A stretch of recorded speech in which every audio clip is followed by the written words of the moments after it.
this is MC Alfred. I'm just chilling, Jimmy Star, yo, sitting down and designing. Where every man never thinking, what are we gonna be wearing?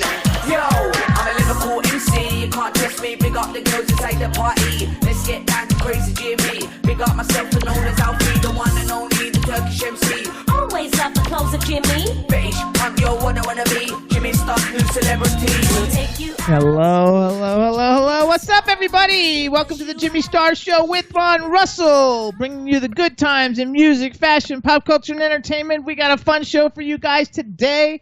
We have two great guests. One is Kadrolsha Carole, queen of the Paranormal, and she's been on several times. We love her to death. And then we've got Harley Wallen, director, writer, producer, and actor, coming on the show. It's going to be a lot of fun. Before that, let's just say hi and give a round of hellos to everybody, starting off with my cool, outrageous man about town co-host, Mr. Ron Russell. Hi, Jimmy Star, and how are you today, my sweet dear man? I'm going to be nice to you today. I'm not going to say one curse word, and I'm not going to jump down Jimmy's throat when he does terrible things to me on the show. I'm just going to sit here like a schmuck and go, smiley face, smiley face, smiley, smiley.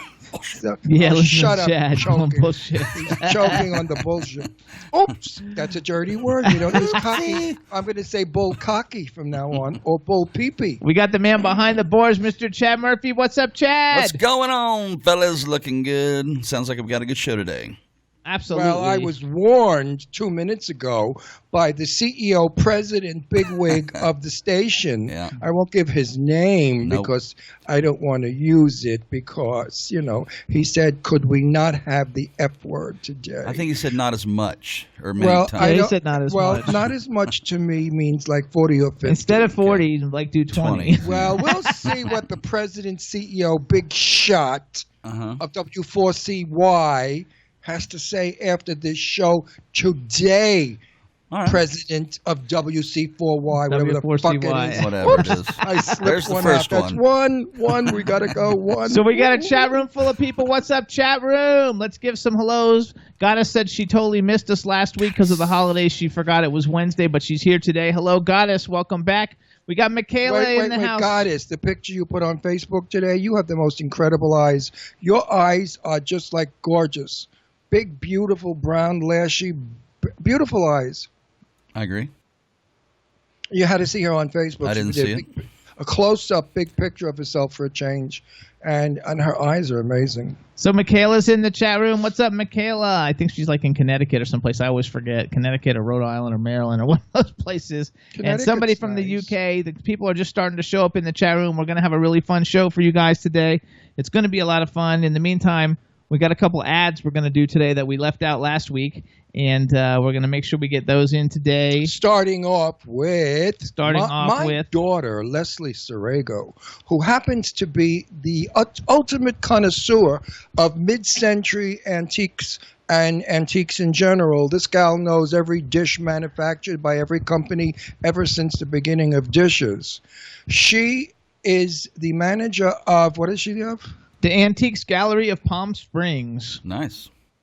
And tell us about what's going on this Friday that everybody in Palm Springs or locally should attend. Yep, she was just on TV here. We just watched it Friday, September 14th from 5 to 8 p.m., you guys.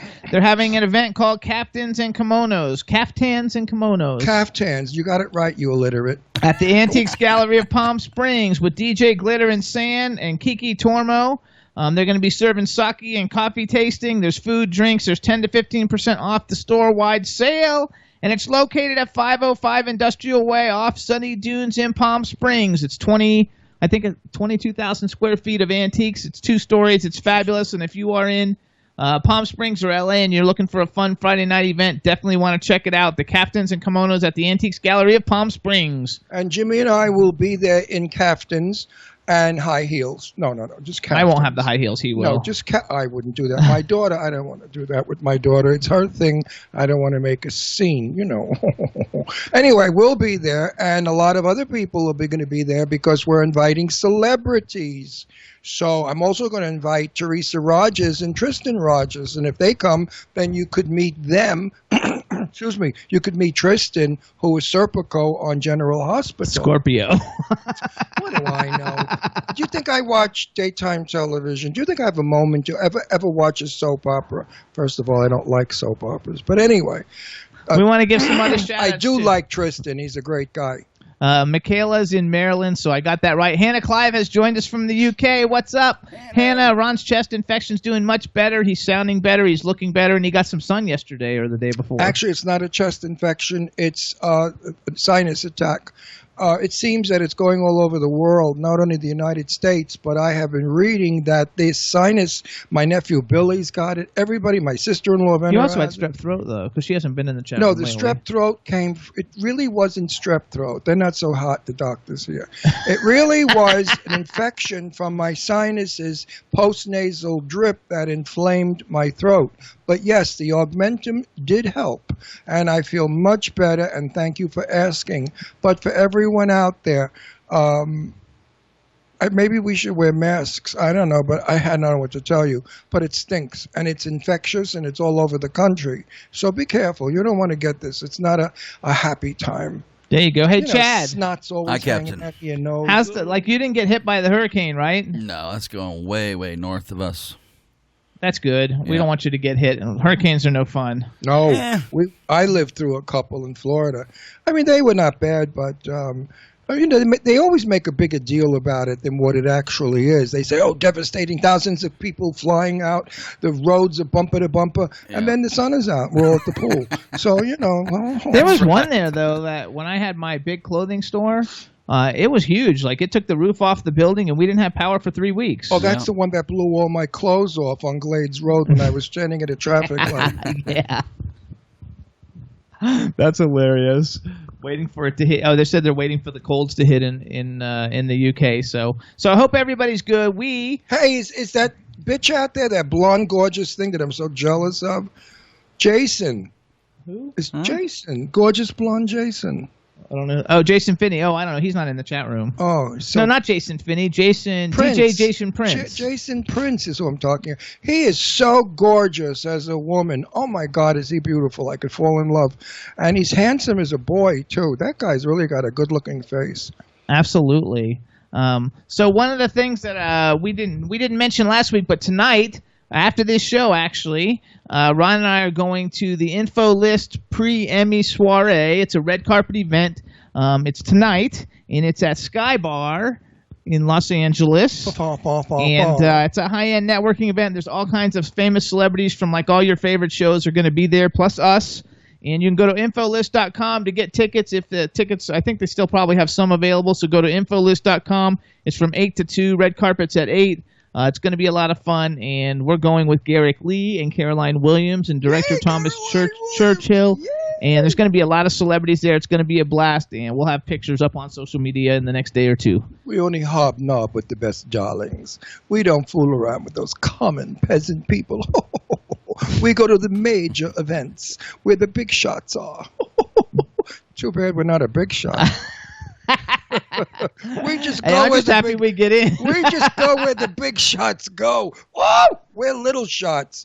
Anyway, last night we went to the movies and saw The Nun. And guess what? It was nothing. Nothing. It was terrible. About 5 times I went, ooh!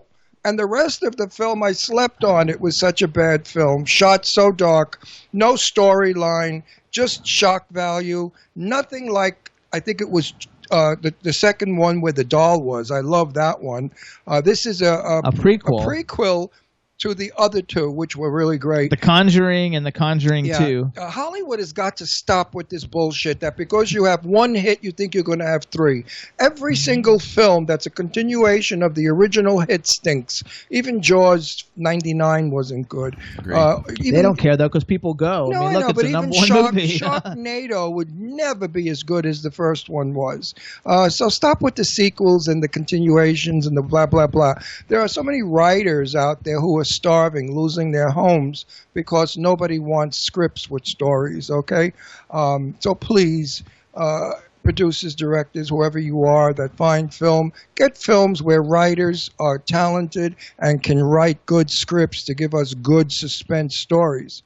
Alfred Hitchcock, for those of you who don't know him, forget it, you're stupid. But if you do know him, not know him, but know of his work, you know that he never showed anything bad. Even in Psycho, when Janet Leigh was being stabbed in the shower 99,000 times, he left it up to you to imagine what it's like. And that shower scene caused millions of people to date to be afraid of taking a shower alone. I didn't think it was as bad as he did. It wasn't terrific, but it wasn't terrible. The special effects were awesome. The nun was creepy looking. No, I didn't like her teeth. She looked like something from outer space, alien monster. They didn't have to do that. She was spooky enough just with that ugly pussy. And they probably made the movie for like $20 million, and it probably already did $150 million, so they're happy. Yeah, but it was a disappointment. But, you know, I was so looking forward to it because nuns always terrified me. I mean, I was always scared of nuns. How come you're scared of nuns? You didn't go to Catholic school. My father wouldn't allow it because he was part Jewish. But I went once to a Sunday school. I snuck out with my friends because they gave peanut butter sandwiches. Oh, at the church? At the church yard, and it was really pretty. It was a garden, and they had statues of all those people all over and waterfalls. And that was a big deal for me. And then I snuck into the church one day to where they talk to kids about religion, catechism or something. And I said to the nun, I said, listen, if Adam and Eve made children, then they had to have slept with their children. And she came over and she smacked me. Of course she did. No, she did. She hit me hard, that bitch. And she said, it's not for you to ask. It's for you to believe in. I said, believe in what? Brothers can have sex. Men have babies. I mean, the whole thing was just bizarre to me. So I did confess to my father. And my father said, that's because they're Christians and Catholics and they don't know what the hell they're talking about. Read the first Bible, the Bible about Moses, and you will find the secrets to life. The Old Testament. The Old Testament. And I did. And that's why my religion now is Jewish more than anything else, because the early Bible tells of the aliens that came to this planet. No, it doesn't. It does so. Absolutely, Jimmy. You're talking like a moron. I am not. What do you think Moses spoke to? An angel? It was a Jesus. space? No, it was Jesus wasn't there yet, you stupid bitch. He spoke to an alien vessel above him that shot a laser down into the stone to write the inscription. Anyway, that's my belief, and I believe that we were here millions of years ago, and we came from another planet, and we evolved to who we are today. And, you know, we're not so hot today, so they did a mistake. They could have got rid of a few schmucks. Well, if you guys like horror movies, it's not a bad movie. It's not terrible, and it's not great. It's right in the middle. Because I'm tired of that already. Well, maybe you are, Morano, but the people listening, see how I fight with him. He's very mean to me. Yeah, Everybody thinks Jimmy Star's such a sweetheart. I'm very mean. He is it begins with a P. When you get Giorgio on the show, you can talk about aliens all day. If Giorgio comes on this show, I will promise him a devoted life and run off with Giorgio. I'm crazy about Chad, that. have you ever watched Ancient Aliens? Oh, we have to call a guest. Have you ever watched Ancient Aliens before, Chad? No, I saw his hair and said, no, not a show for me. Okay. Well, that's because you're a Christian. Christians don't want to hear that shit. No. They only want you to believe in Jesus Christ, who is an angel, a spirit. Oh, in the chat room, they're saying you weren't going to insult me, and you already insulted me. Well, you know, it's very difficult. It's very difficult not to insult him when he cuts me off. He's just an. I'm the show navigator. I have to keep. You're my ass I have to keep things rolling. You don't know how to co-host anything, you silly little. Anyway, fairy. so next up, you guys, we're going to call our guest. So we're going to play a video. For all of you LGBT people, you're going to love this song. It's a great song. The artist's name is Gabe Lopez. He's a gay artist. The name of the song is Lasso. It's a really cool video, and it's a really great song. So I hope you guys enjoy it. Here it is. And Chad, you're going to call Kadrolsha then, okay? Will do, yes. All right, everybody. Gabe Lopez, Lasso.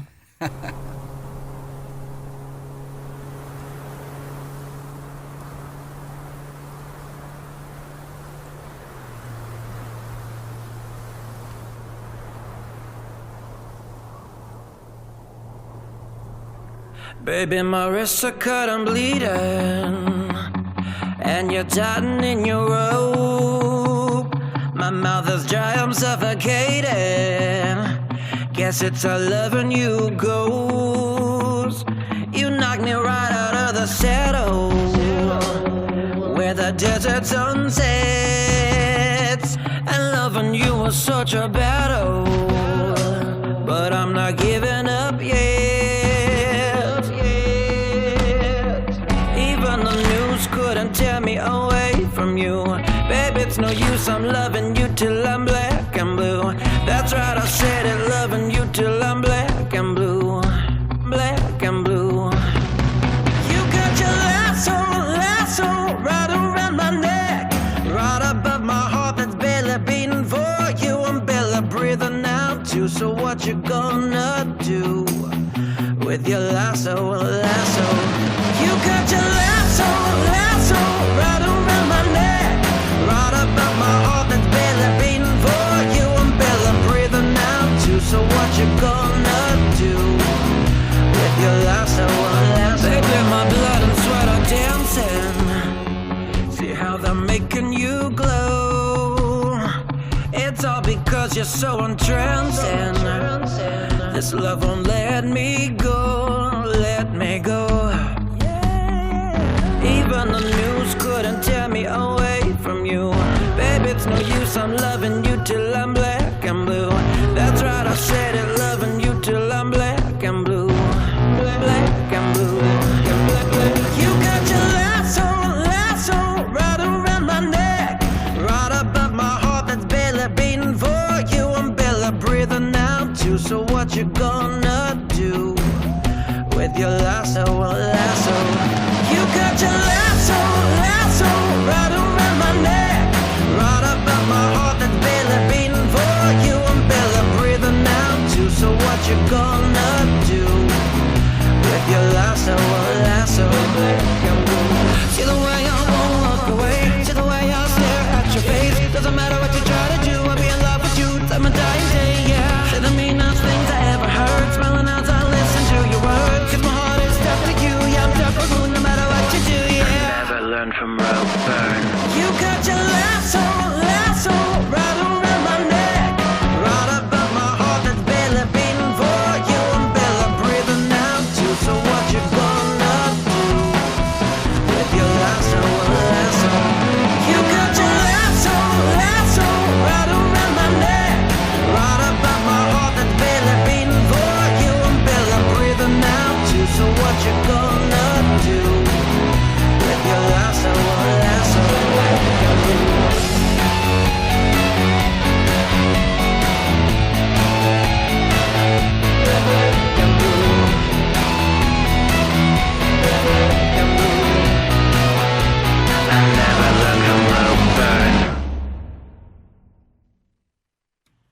All right, Jimbo, there you go. All right, everybody. So that was Gabe Lopez. The name of the song was Lasso. And before we get started with our guest, I want to give a quick shout out to I Am Warface, one of my favorite UK bands. They're starting a four-night run up in North UK tonight, starting in Manchester. We want to wish them the best. So what's up? I Am Warface. Enjoy. Kadrolsha, say something. Let's make sure everybody can hear you. Hello. There we go. Excelente. Good. All right, everybody. Now we want to welcome to the Jimmy Star Show with Ron Russell, the incredibly talented, gorgeous, beautiful, sexy Kadrolsha owner Carole, the queen of the paranormal. Hello and welcome to the show. Hey, guys. How are you? I miss you. Like I said earlier, I miss you like crazy. I do. I miss you.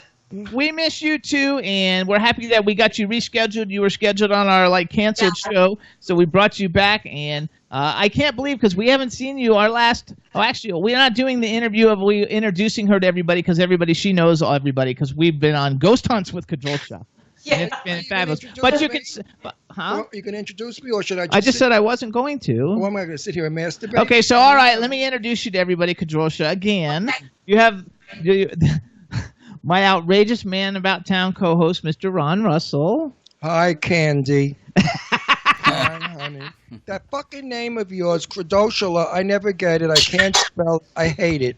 My name is Listen, my name is Rolando. I don't run around yelling out my name is Rolando. I'm in America. It's Ron. So now I'm going to call you Candy Carole. Now listen. Hey, whatever works, as long as you don't pull your word, that's fine.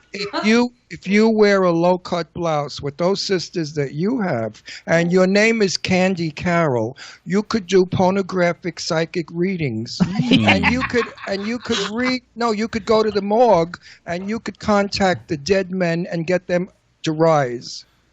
Just hang the sisters out. The dead men will rise if you get it. You gorgeous thing, you. I love you and I miss you, and you better come to Palm Springs and hang with us. Going to, like we were saying earlier, your social life and all the people you're involved with, they're all in business. It's not like a mansion. I don't know anybody in the business around here. They give me the business, though, but they're not in the business. Hold on, let's say hi to Chad real quick, the man behind the board. Say hi to Chad.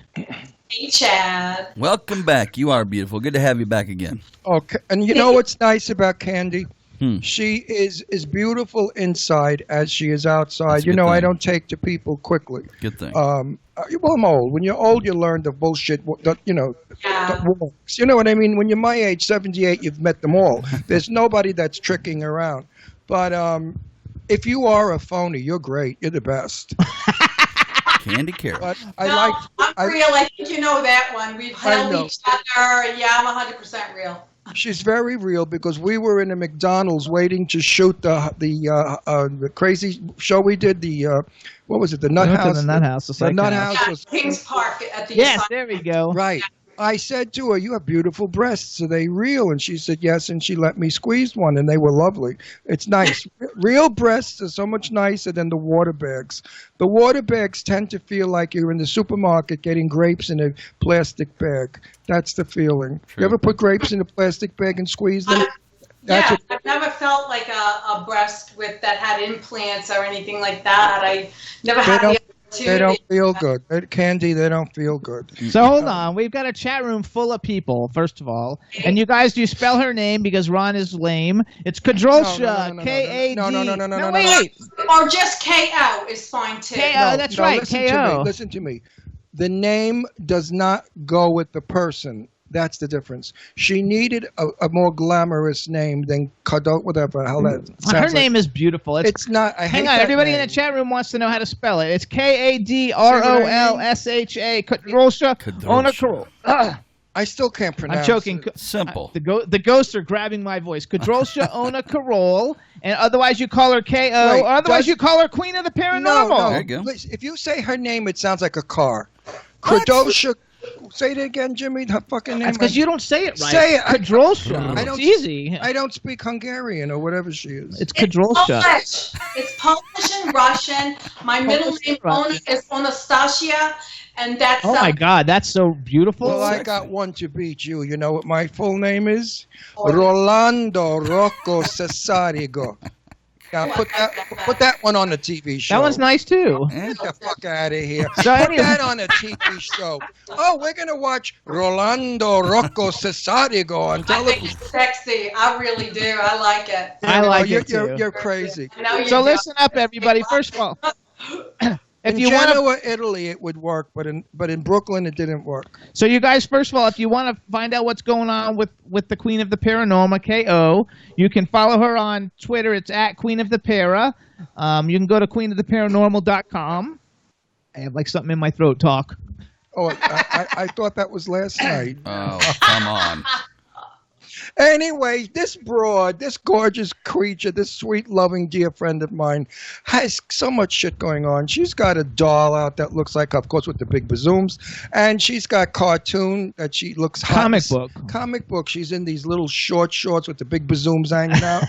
And she's got a TV show, and she just played in a movie where they made her look like the most grotesque, ugly thing in the world. What movie? Was that Top She plays a nun.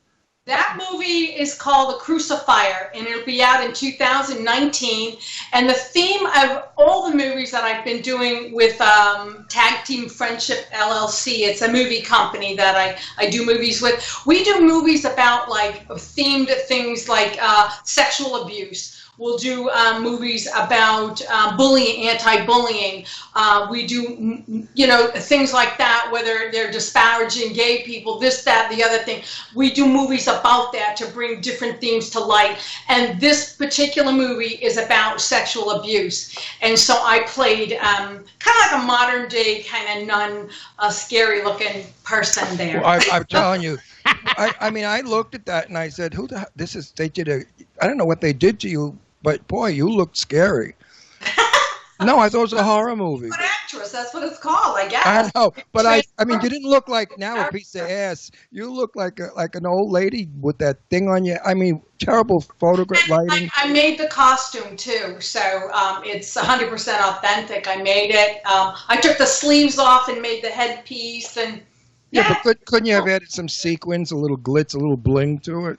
Yeah. Like cut the neckline down, put on a push-up bra. Maybe it would have been a better looking nun. But that nun was scary. All you needed was a wart with hair coming out.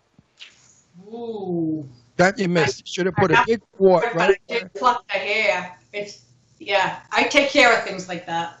I want to let out because we have a lot of new. Isn't she pretty? Everybody in the chat room, look at that smile. She's got the most beautiful smile. We have a lot of new listeners and viewers that we didn't have before we moved here. So I want to let everybody know. First of all, we met Kadrolsha because she came on our show, and after she came on our show, we got her and Ricky Rebel and Eileen Shapiro and Ron and I together. Yeah. And we snuck into an abandoned King's Asylum psychiatric institution, crawling through the windows. And we wait a minute, you had to watch Eileen Shapiro climbing over the fence when her. No, that was the second one. Her gigantic. That was the second one. Well, her 48 double Ds got caught on the fence. She's the queen of huge. Yes, the queen of huge. You're the queen of the paranormal. So we actually did two of them, you guys. We did another one at another place, and both of them were fun. One of them's about an hour and a half long, and one of them's only 20 minutes because it rained and we had problems, but we had a blast anyway. And you guys can find them on YouTube on the Jimmy Star. Wait a second, Kadrolsha, whatever the hell her name is. Kadrolsha. Well, I see Candy. Candy was walking through this horrible plaster hanging, falling down, broken, dirty, rat-infested crazy house. And suddenly she came out and there were 2 scratches on her chest in the shape of crucifixes. So we didn't know how that happened. Then we heard a ghostly voice off to one of the rooms and we went and nothing was there. So she was really, drumming up God, we had a fun some time. Scary people that were dead. Then we went in the room where they did the what's it called? Lobotomies. Yeah. And then we found the chains on the wall where they used to chain the crazy people to the wall. That was scary. That was weird. Then Ricky Rebel and I had to pee. So we found a corner, the 2 of us are peeing. Going back to the Kings Park, we did have permission, by the way. We got that, so we had that in writing, right. Which was great. Otherwise, we would have been handcuffed and we would have been chained to the wall. But when we did the EVP, remember, Jimmy? We did that, and it came back Jimmy Star, and you can hear that right on the recording. Yeah, you can hear it on the recording. It was way cool, you guys. Your name, because we kept calling you, and then when we asked, do you know who we are or whatever, it came back Jimmy Star. So that's just like our song. Well, then after a couple of minutes, it came back with, but Ron Russell's the biggest star. But you guys, listen, if you go to the Jimmy Star Show with Ron Russell YouTube page, both of the things are up there. Between the two of them, they got a little over 300,000 plays. And they're funny. They're really a lot of fun. And that's how we met Kadrolsha, and we've had a blast, and that's how we've grown to love her. And the second one with Aaron, we were outside, and it was right by the something, whatever, I forgot, a doorway to something, and Aaron saw somebody standing there, and he got so scared, he, like a jackrabbit, flew across that lawn screaming. Oh, I remember that. Remember that? He was so scared.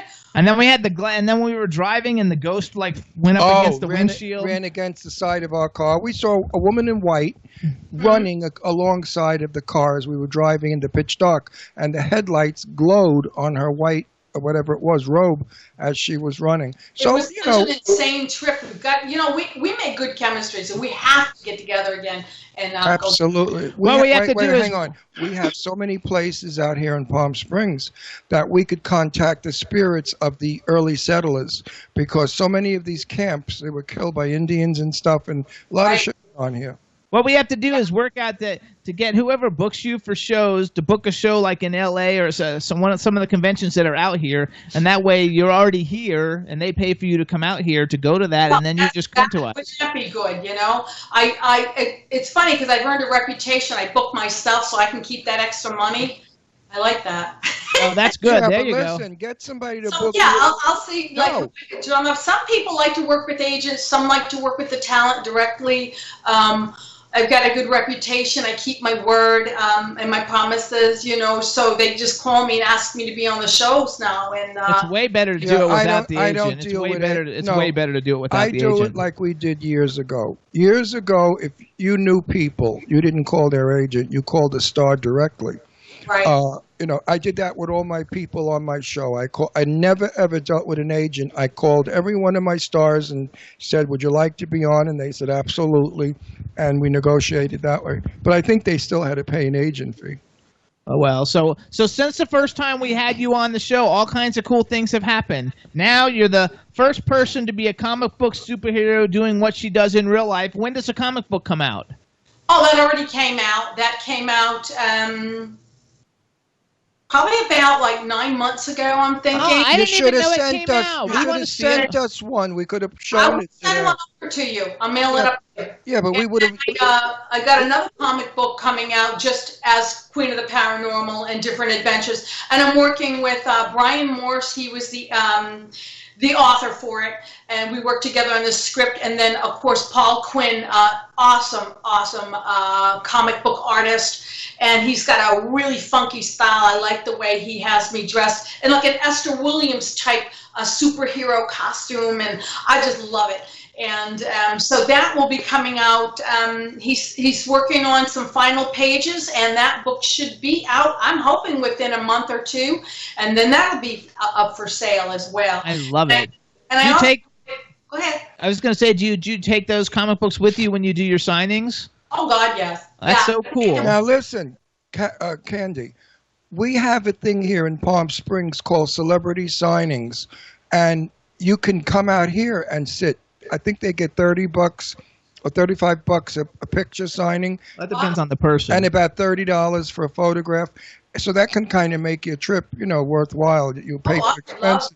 Look for the conventions in Palm Springs and see We have a lot. We have more conventions here for the movie industry than anywhere in the country. I promise you, because it'd be great to do that to compensate for the money, whatever. They get a ticket.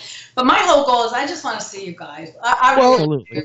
I think of you often. I follow all. I follow you. I follow you every day. We can't have you stay at the house because of our dog. Shazam is not a happy boy. He doesn't like anybody in the house. So we always keep him in the guest bedroom, when we have company. You can come for dinner, but you can't sleep because we got no place to put him. But when you do come, I will have a big cocktail party for you and introduce I love that. so many people that you've seen on Facebook that you will get to know. I'd be more comfortable in a hotel anyways. I know me, my sleeping habits and snoring and, No, but it's okay because, bring the earplugs. I can't stand it. You snore so loud.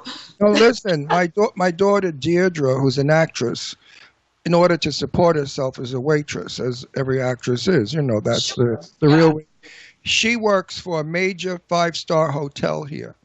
And the rooms at the hotel are from $400 to $500 a day. Wow. But she gets... You can't say that stuff publicly. Then I never said what hotel she works for. Okay, she gets a good deal. She can get you the $500 room for like $100, $150 a day. $100 a day, probably. $100 a day. I will call you.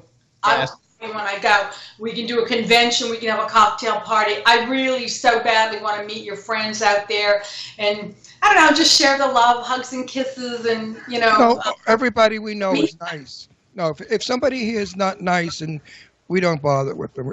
They exile people in this town quickly. If you come into town and you think you're going to take it over and be a big shot and push people around, you're out. We have major stars here. Legendary superstars from my era, from the 40s, who we're friends with, and you would never know that they are the biggest names that Hollywood ever had. Huge names, gigantic names, like Carole Channing, for one. Carole comes to the house. she's a yenta. She likes to just gossip. Ordinary. Nobody. There's a lot of cool people No here. one talks about their stardom or the films they do. We throw them out the window if they do that. We talk about life. Like Carole Channing, her memory's gone, or da-da-da-da-da-da. We talk about everything. the real thing. We had all these directors and stuff over the other day talking about movies. We do everything. But we do a little bit about that, but we basically talk about us. And that's nice because you don't want to be in the I party where it's all about I, and nobody listens to you. They just go on a roll about who they are. Oh gosh, I've experienced that before. Oh, have you ever met them? Shut up, my God, please. Well, I do. I do tell them. I do. I honestly do. I say, okay, enough about your bullshit. Now, who are you? Are you gay? Are you straight? Do you get laid? Does your boyfriend have a big wang? I say all that shit. And they're shocked, but they answer. I say, I want to know who you are. I know your film credits, but I'd like to know who you are. And that's how it goes. So I have questions for you now because you've got so many new things going on. Okay. You're going to be a Paranormal 13 news host on Galaxy Global TV. I'm super good friends with those guys on Twitter, and it's coming out in October 2018. That's coming up. Oh my God, you switched. Oh, that's so cool. We didn't do it. It's the ghost. No, it's something with the camera. It does it on its own.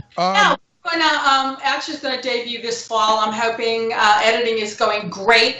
And we're going to be seeing, obviously, Galaxy Global Networks, Hot Rock TV. We have a deal with Comcast nationally. So we're on all Comcast stations nationally. You can see us there. And we the Hulu, Apple TV, and the list just goes on and on and on with that. And what the program is to bring you news regarding the paranormal, all genres. Could be cryptozoology, Bigfoot, UFOs, ghost hunting. We debunk footage. We have stars on, which I want to talk to you about. And I interview them, or they give me their commentary about the paranormal, and we put that up on the show. So it's going to be fun. But the thing I like about the program the most is I developed part of it. I'm, part owners of it and executive producer. And I want to empower women for the program and men. And so what I do is I rotate the host like every 3 or 4 shows, and we have different women that come on the show. So they're able to sell their wares or talk about themselves and exchange commerce at a level that they never thought they'd be able to do it worldwide like that. So it's a gift to give back to women and men and, give everybody a break. I got a great break, so why not pass on that goodness to other people? Okay. I love it. I would like to come on your show. You got it. No, seriously. I want to tell the ghostly story on how and why I met Jane Russell, the movie legend. Oh, it's a wonderful story, and it's true. It's all true. I remember you told me. I don't want to give it away, but that. No, don't give it away. Do that. That's perfect. I love that. I think that's a good the guys story. from Hot Rock TV are really cool. I Wait a tweet minute, with just let them me every finish day. one thing. For those of you out there who have lost a loved one, if your heart is truly broken, as mine was, and you're absolutely devastated mentally, physically, you will be contacted by the lost dead one who will try to console you and give you something to be happy. I was told by a spirit to go find Jane Russell, and she pulled me out of the deepest depression I was ever in my life when I lost my partner of 46 years to pancreatic cancer. The story will unfold when I'm on your show. There you go. I love it. Hey, great. Thank you so much, Ron. Thank you. So congratulations on that, though. I think that's incredibly cool. How are you going to find time for all this? Oh, all I do is work. I don't even have a sex life anymore. I mean, I just gave that up. That's not good. So if you don't have sex, you have a rabbit. It's a joke. It's a joke. Oh, I hope so. Otherwise, I have sex. Yes, I was gonna mail you an electric rabbit if you didn't have sex. So tell me, who you having sex with? Anybody exciting? She's not going to tell Well, you. she'll tell me. We're talking. Nobody's listening. Oh my God, no. Listen, there's only 4.5 million people listening. What the hell do they care? But anyway, So Wait, also, hold on, wait, she's- shut up. I'm getting dirt. Do you have a steady boyfriend? I'm married. That's what I said. Do you have a steady boyfriend? I got a couple. No, I have. I didn't know you were married. And she has a son who almost I came know with you have her. a gorgeous son who's a movie star. I mean, he's gorgeous, your son. He my wants to God. be a movie star. I Oh, told him he's handsome. He's so handsome. Oh, is he handsome? He's a good boy. He's gay. He's a good boy. Right. I love him, and we do a lot. Like, and when he was in high school, I went to a lot of, the events that supported, gay and lesbians and transgenders in his school, and a great supporter of all of that. And he loves your show. Just absolutely loves your show. Well, what's your son's name? If I were 21, I would have gone after. Wait, your what's son. your son's name? Gorgeous. His name is George. George, what's up? George How you Gorgeous. doing? Hey, George Gorgeous. And he's definitely watching today because you have a husband still, or you got rid of him?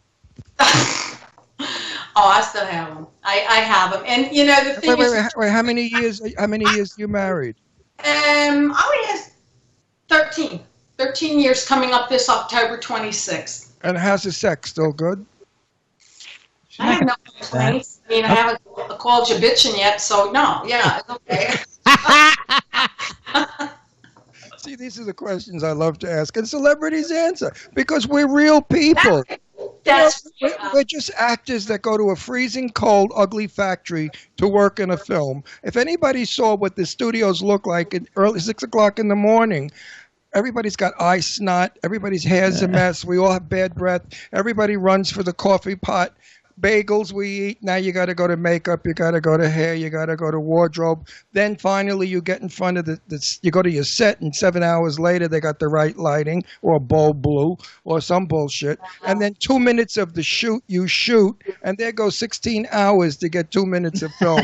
I mean, it's a shit business. That's absolutely It's true. a shit business. Meanwhile, Yeah, well, the movie not Crucifier. I was in a movie last year that was filmed called Silent Times. And Silent Times, the first of its kind in like 80 years, it's a silent film, filmed the same way with the film like so many seconds per frame, that kind of stuff. It was historically accurate as far as makeup and clothing.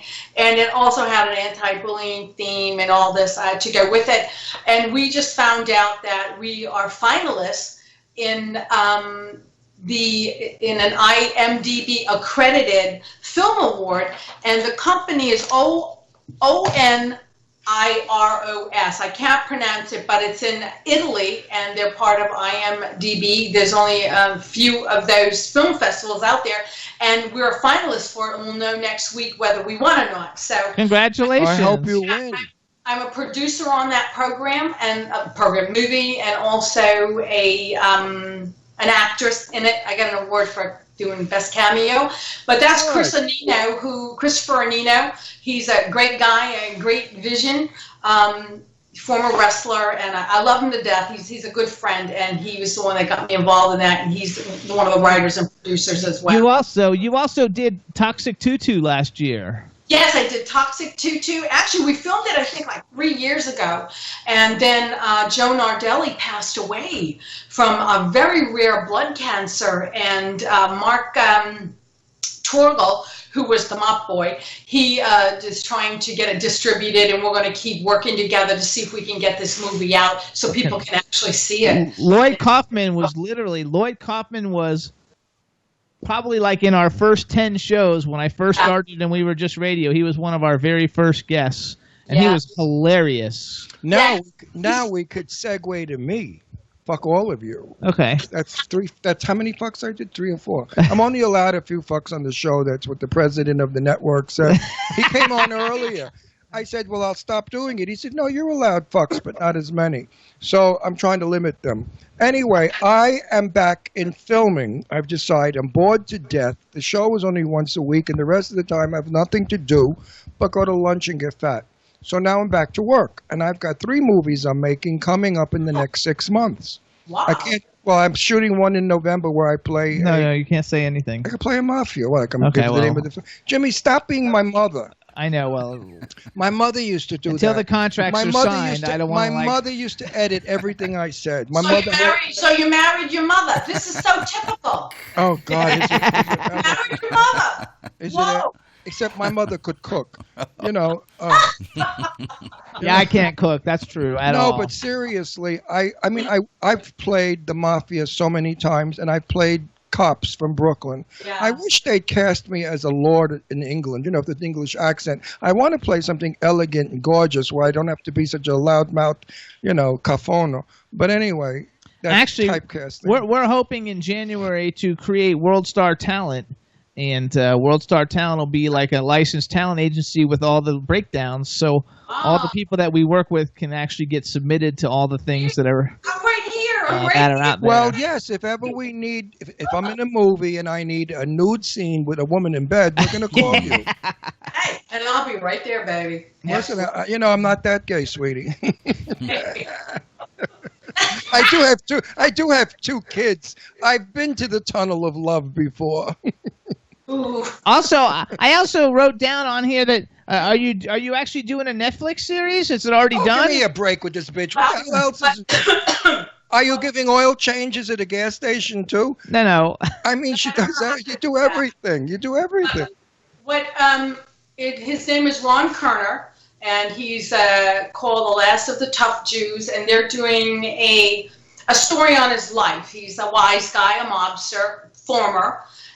He's on federal probation now, but these are the stories of his life and his legacy through the mob. And I play, you know, the younger version of his mom. And these were going to be for Netflix, but I'm not really sure what they're slated for now. I think they're going to be slated for actual television, like maybe not on the Netflix. I'm not sure, but I have that part, so that's going to be good.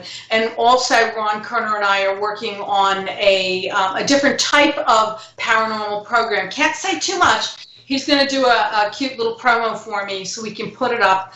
And we'll start filming that, I guess. You have to clear a lot. You can't say too much, like, you know, in that business about people and things that have happened. So Yes. It's going to have to be kind of a cleaner version, but still with the players involved, and to highlight things that they have done, and also to do healings for, you know, other people or the victims and things. So it should be an interesting program. Have you heard of Ronnie the Rottweiler? That's who she's talking about. Ronnie the Rottweiler. I don't know. He's like It's a a dog? mobster guy. No, he's a mobster guy. Ronnie the Rottweiler, not in Brooklyn. I don't know. Maybe he's from Bronx or Boston. But he's certainly not from Brooklyn with that name. Ronnie the Rottweiler? No. Anyway, that's who she's doing. They're doing a life about him because he's like a retired mob boss. He's not a mob boss from Brooklyn. That's for sure. I don't know about. No, he's not. He must be from. Connections. He was a boxer, and he boxed under that Rottweiler thing, and he owned the Rottweiler dogs and whatnot. But he went to federal prison for a while there with, you know, the guys. Mob shit. There's pictures of all of them, like where he worked and stories, and just Google it. You'll see his connections and who he was with, families he was with, and things like that. So I love it, though. It's just so cool with all. You know, I knew practically everybody in, I'm not calling it the mafia, because there's no such thing as the mafia. And there's no such thing as organized crime either. Those are words that the FBI made up. Yeah. These are businessmen. So I refer to them as businessmen. And I've met all the businessmen. They're probably in business in Brooklyn. And I've never heard of Ronnie the Rottweiler. So there you go. And I've met some of the biggest, most young guy. I think he's like 38 years old. He's a no one. He's a kid. No, I knew the champs. I knew the big names, the big guys, the guys that, the businessmen that ran the banks, the government, the police stations, the He's detectives. talking about the ones that you see like all the TV shows Yeah. No, about. I'm talking about the businessmen that ran New York Well, you know City. what? Maybe you can consult on the show then. No. You can consult on the show. No. My friends, the businessmen, they don't like to be talked about, and I will Well, it wouldn't never. be on that. It would I be would on the never new speak. stuff. About what? Yeah. Whatever they did. Anyway, forget I it. don't It's give over. out secrets of people's businesses. You know that. Never. Anyway, My mouth is sealed. the whole point of me bringing it up was since last time we've talked to you, you have so many cool new things that you got going on. It's very exciting. And one other thing, I'm working with, I'm making a children's book with Billy Diamond. And Billy Diamond is the gentleman that was instrumental with Jim Henson and the Muppets. He was the puppeteer, and he still has a lot of the puppets and things. And we're doing a book, Queen of the Paranormal type thing, called Dean the Dinosaur is Sad.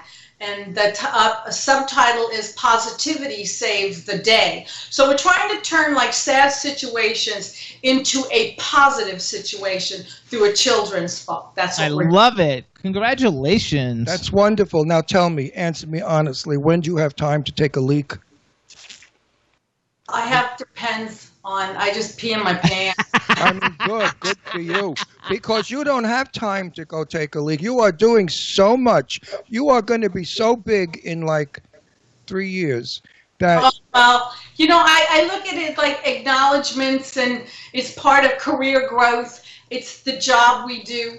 And I hope that I have the kids involved with me, and we all work together, which is great. You know, it's just not me sitting here doing it. It's me, the front person, but I also have my daughter running the social media. George does all the filming, and he helps with production all the time. I just wish that maybe they'd come with me on events. It does get lonely. I'm doing Vermont Comic-Con coming up, and yeah, actually I'm leaving this weekend for that. But I love your poster behind you. I love the big banner. Yeah, I designed that and made that. I love it. There's us. We're on the bottom right-hand corner. Yeah, you're in there. isn't that sweet? That's our greatest ghost show on earth. You kidding me? I'll never take that down. Absolutely. I could send you a nude of me sitting like this naked. No, it wasn't go on the poster, though. Well, that would go in the poster nicely. We give it a little bit of interest. No way. Sexual interest. No, look how gorgeous she looks. No, but that's all of her. But wouldn't that look nice if No, me you're naked? here. That's you. Yeah, but naked would be better. Yeah, well. With an erection. Yeah, right. She'd get. Oh, that's your comic book here. That's your comic book, and the red one is the comic book. Yeah, that's one of them. Yeah. No, go to the right. The red one. It looks red from here. Yeah, that's the new costume with the Esther Williams like top.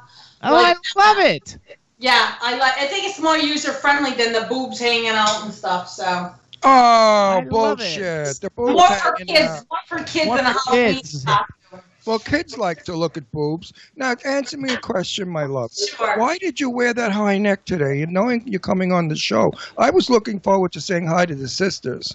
I don't know. I thought I looked pretty. And You look gorgeous. Yeah, but Don't mind him. When the sisters are smiling, you look so much You can still better. see him smiling. They're smiling underneath the leopard. Yeah, but we And can't the flower. I love we the can't flowers see- with the leopard. Meanwhile, It's beautiful. a couple of weeks ago, you had a picture on Facebook. I mean, everything was out there but the nipples.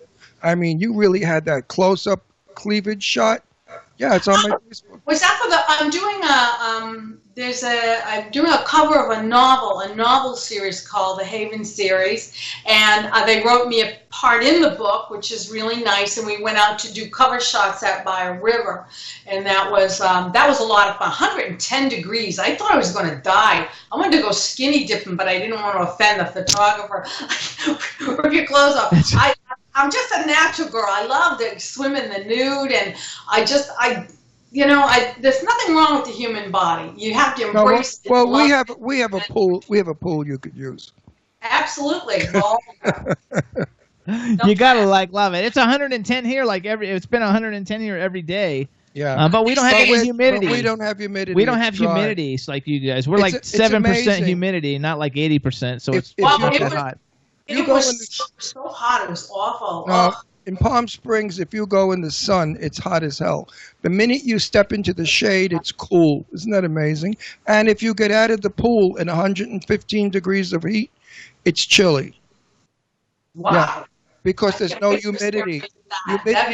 Humidity holds heat. Dryness doesn't. So we always have a breeze coming in off the mountains because there's snow up in the top of the mountains. So it brings a cool breeze down. Yeah, in the wintertime, it'll be like 80 degrees here, and it'll be snowing in the mountain that's only like 3 miles away. Wow, sounds like such a beautiful place. It is. Well, you could swim during the day. You could go skiing during the day and then drive back Down the mountain. and swim in the pool. So you get the best of all of it. I love Palm Springs. I mean, I'm sorry. I had to leave it. I lived here for 8 years. I had to leave it to meet Jimmy in Florida. So mission accomplished. I met Jimmy. Now we're back here. And I promise you, I'll go out of here feet first. It's fabulous. And we're only like 90 minutes from L.A., so it's not very – it's just like when we went to New York from Pennsylvania. Yeah, exactly. Listen, if I should die in the immediate future, I'm going to contact you. So remember that. Please do. Do a seance. EVPs the moment I find out you're dead. I know me. Well, no, when I'm dead, all you have to do is go braless, lie your boobs on the table, and then contact me, and I'll be there. One more thing I want to bring up, because like you have so much fascinating shit while you're laughing about the boobs. I love you, Candy. What was the 40th anniversary? I miss What did you do for the 40th? I miss Candy. I miss her, Kadrolsha. I miss her also. She's my Candy. And what did you do for the 40th anniversary of The Exorcist? What I did was I supplied the footage for the director's cut on the 40th anniversary edition of The Exorcist on DVD Blu-ray. And what it is I took a few years to put this together. These are the actual original Bishop tapes. We have Father Gallagher, who mentored William Peter Blatty, who wrote The Exorcist book, subsequently the movie. These are the actual documents from Father Gallagher. He would hold up the bishop's files and he would read, "You unclean spirits." Then I matched it with the movie, "You unclean spirits." Oh my God, how cool is that? And the list went down on how the real facts matched the movie facts. And so Bob Boyd and Mike Siegel own those tapes, and I put them together. They sold them to Warner Brothers so they could put it on the DVD. And the history's from there. I got a measly paycheck. But hey, I got the credit and I can run with it. So sometimes, publicity and credit is more valuable than the few pennies they gave me. Absolutely. Well, at least you got something. I do this show every week for 6 years. And Jimmy took me to IHOP for pancakes, thanking me for doing the show. He said, I really feel bad because, you don't make any money on the show. So let me take you to IHOP and you can order the $5.99 senior pancakes. Last night I took him to P.F. Chang's. Wow, that was a splurge. For the early bird dinner. Yeah, we did go early because we went to a 6:15 movie. Right, and I felt bad that Jimmy was taking me to dinner, so I only ordered egg rolls and wonton soup. So my bill was under $10 because I don't like to stress him. Yeah, listen to him. Hey, the world knows it. I'm cheap. What are you going to do? Hey, that's just the way it is. Jimmy will not go to an expensive restaurant if you shot him out of a cannon. He hates it. He said he could buy a horror doll or a horror comic book with that money that he will enjoy rather than eating food that the next day is gone, a memory. So, we don't go out to restaurants. I mean, I do. He's a cook. He cooks. He's a great cook. But I'll cook for you when you come, whatever you like. Italian food. I don't cook anything but Italian food. I love Italian food. Then I'll cook for you, whatever you like, honey. You come for dinner. We'll make a big party. I've got a lot of friends. We have piano. We sing it. We sing at our parties. We dance. We all do gummy bears. God, I can't wait. We have fun. No, it'll be a lot of fun. Everybody's an alcoholic. Today. Everybody's an alcoholic here, so everybody drinks wine and they all get buzzed. And when they're buzzed, they're outrageous. We have a fun time. I really miss you. I mean, when I don't see you, I forget you, because I'm being honest. Then when I see you, I miss you. I get feelings. But I see you on Facebook every day, and I do like and comment on your Facebook. No, I see you that you do, and it warms my heart. And I follow your stuff, too. And I just have a thing for you guys. I do. It's really deep. I love you. So what is your Facebook? Love you back, what is your Facebook? Tell everybody know what your Facebook is. Co Rocha, Ona, Carole, I think. Or you can just type in Queen of the Paranormal. I don't know. I know if you go to queenoftheparanormal.com, you can get to all the social media sites from there. There you go. So then you guys can also find out where she's going to be signing, what convention she's going to be at, her whole schedule. So go to queenoftheparanormal.com and we're gonna have to cut this now. So And soon she's getting a new page on Facebook. It's going to be called Candy Carole, and if you go into that, you'll see nudes of her in the bathtub and at the beach. Look at that gorgeous face. That smile. I want your teeth. I never had a nice smile. I have like a little smile. Little mouth. You do have gorgeous teeth. I mean, but when you smile, you just smile. And it lights up the whole room. I mean, it's a broad, big. If I had your smile, I wonder what I'd look like. I'd look like Carole. You look like a freak, I'm sure. I don't know. You have the most beautiful smile. You are handsome. You know you are. You are handsome. Yeah, but I don't. We're talking. Think Tony, something with this Tony Curtis thing is like all over you, even more now than before. I can feel like he's just radiating all around there. I love him to death. I'm so sorry that I didn't get to his house in Las Vegas to see his artwork, to put it on the show, because his artwork was really good. Tony said he was going to stop by Palm Springs, get me. We were going to go to Vegas and do the show, and he passed away in England. So I would love one day to work with you to see if we can get a message from Tony. Because yes, when I get there, Right, I do feel the three people, mostly Jane Russell and Mr. Blackwell, are with me all the time. Mr. Blackwell is with me with my business because he is the one that's telling me, get off your ass and go back to making movies. Jane Russell is with me. She keeps me level-headed. And Tony Curtis is my insanity because Tony had a filthy mouth. He was a dirty son of a bitch. He loved to. I asked him, are you gay? He said, no, I just like sex with everybody. I mean, he's just the most wonderful human being in the world. Tony Curtis is my favorite interview out of all my interviews, and Jane Russell, of course. I keep getting this thing with Jane Russell. Her hand is going like this. Like, yeah, well, Jane did that. I don't know what that is. I see her like right now going like this. That's how Jane spoke. Oh, okay, great. All right. Jane had the most beautiful hands. 89 years old, her hands were like a teenager, smooth, no knuckles, no wrinkles, gorgeous fingernails, long maintained. And when Jane spoke, she always did this when she spoke. Yeah. She moved her shoulder, and her very graceful woman loved her to pieces. All right, everybody. So this is Kadrolsha Ona Carole. You can follow her on Twitter at Queen of the Para, or go to queenoftheparanormal.com to see everything that she's got going on. She's going to come visit us in Palm Springs sometime soon, and she's got a lot of great stuff. So we want to thank you for coming back on the show. We love you. We miss you, and we'll see you soon. Love you, Candy. Bye. Kisses, Yay. See you on Facebook. Fantastic. Oh, I love that girl. She's wonderful, you guys. You know, we are blessed. We have so many friends that we truly love. It's not bullshit. This is not Hollywood, folks, where they go, I love you, darling. Let's do lunch. That crap. I hate those people. These are real people who we've worked with, who we know socially. We knew her when we lived in New York. I mean, we just know. Our two ghost hunts were a blast. Yeah, I just think that you know what?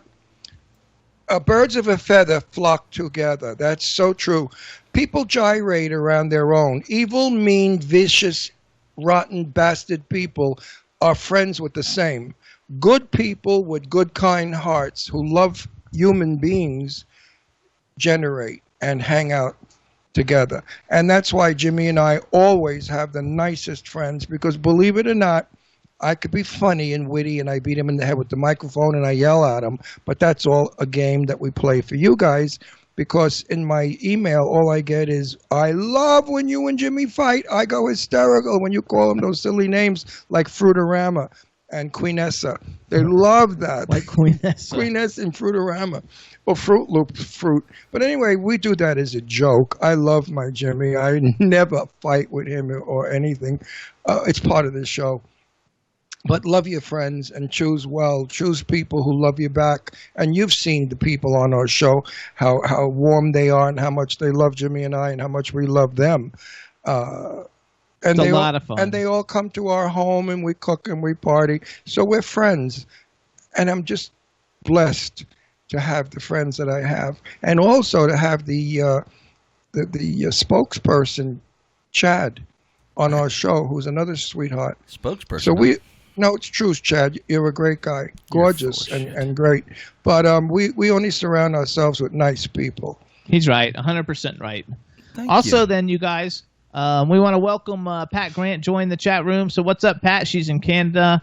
And Freezing her ass off, I heard. is it cold? Yeah, I guess it's cold there already. One of my Canadian Facebook friends said it was so cold they had to turn the heat on. I thought, heat? At this time of the year? She said it's cold up there. She's up in Quebec. No, not Quebec. The west coast of Canada. What the hell was all the way up? So near anyway, Alaska. let's do a quick music break, and then we're going to come back and talk a few minutes, and then we'll get our next guest on the show. How about let's do Slightly Left to Center, Chad? Slightly Left of Center. We can do that. All right, everybody, so this is the Slightly Left to Center. They're a great band. The name of the song is Euphoria. I think you guys are going to love it and enjoy. We'll talk to you in a second. There you go.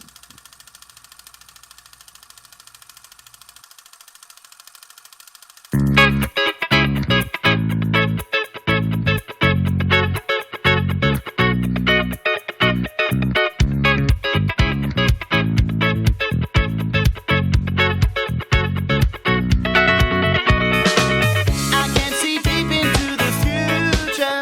I can see the lines that meet up at the end. I am in light and I am one with nature. Feels like I've been reborn again. I feel a wonderful sensation. Something tears away my body from my soul. I throw away all of my inhibitions and now start to lose control. Because everything is fine when you're hanging out around that time. It's a perfect formula, living life in euphoria. I live my life in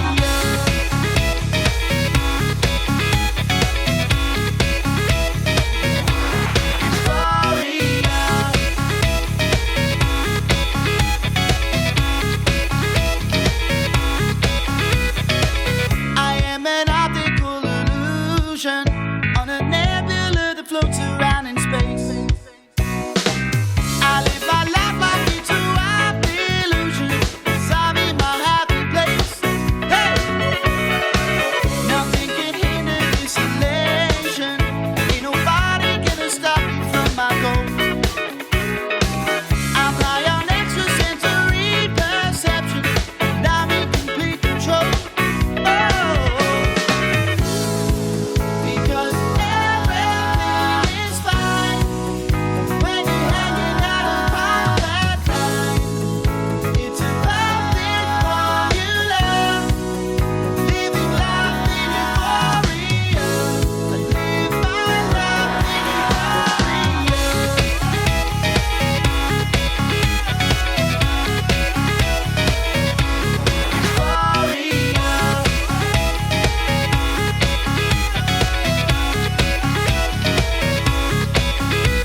The music gets the best of me, 'cause it's a perfect place to be. I'll pull your body next to me to sweep you off your feet. So hit the lights, we're going all the way tonight. I'm gonna take your mind for a ride in euphoria.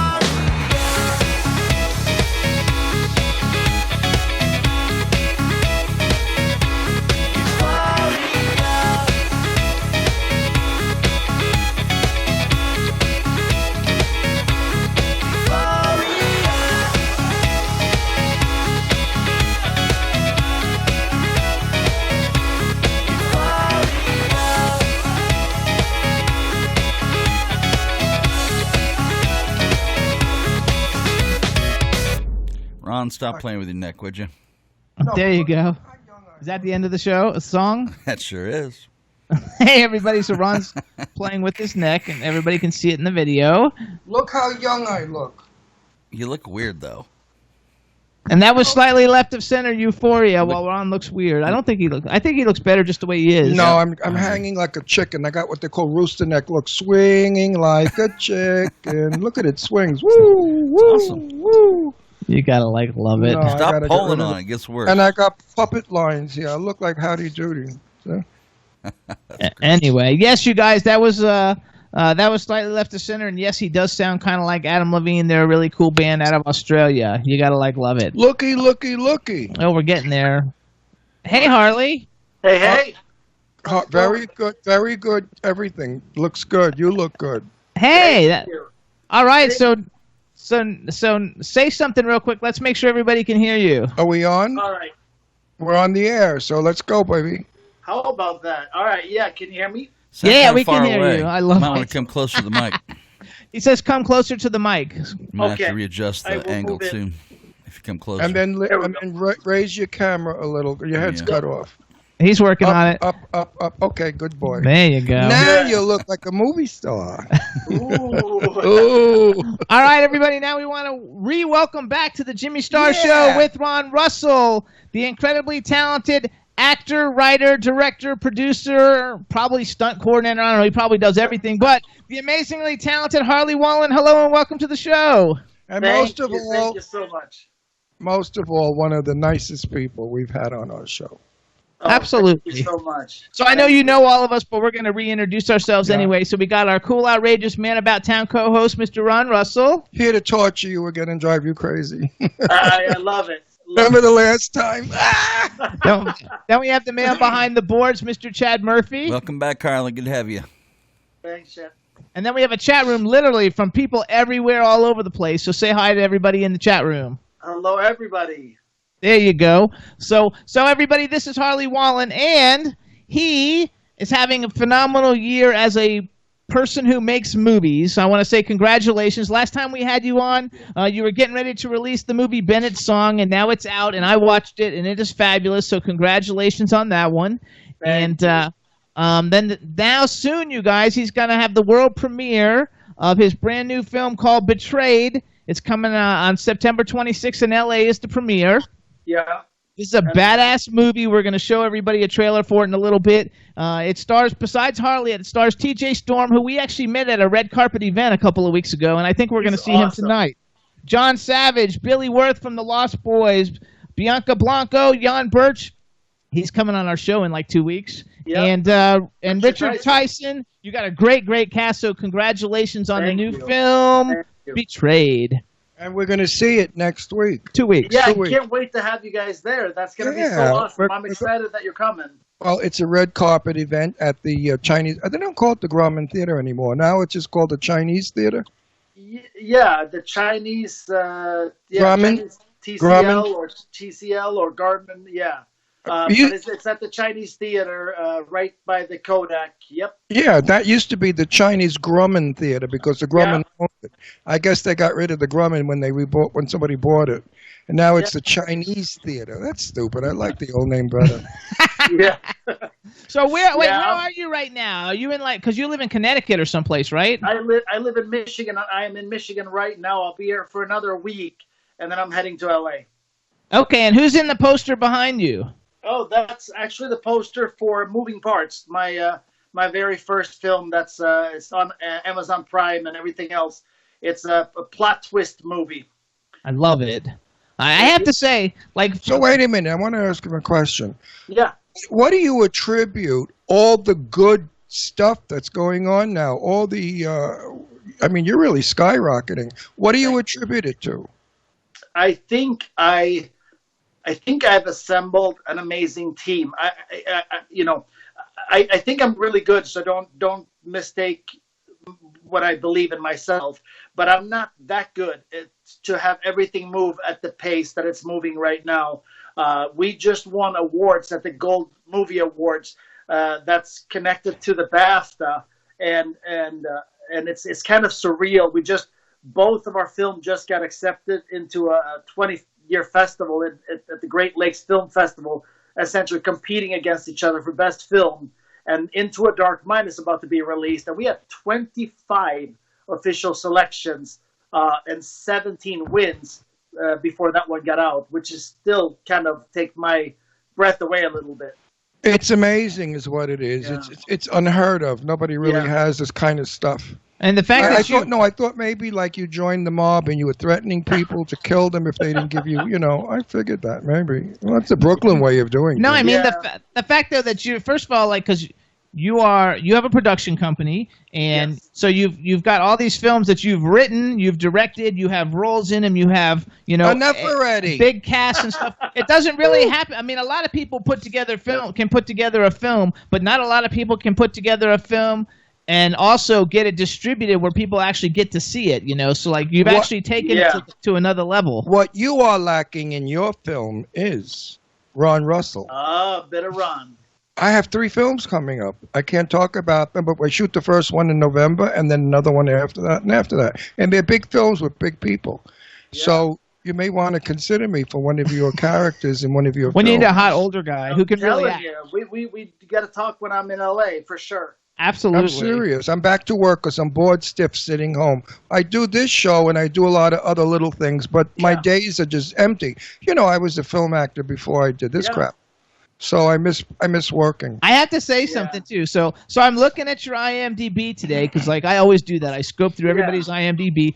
I looked at you have like 11 projects or something in development, which is a lot. And a lot of those projects, because some of those projects are even like Betrayed, which is already coming out. So that's not in development. That's actually already done.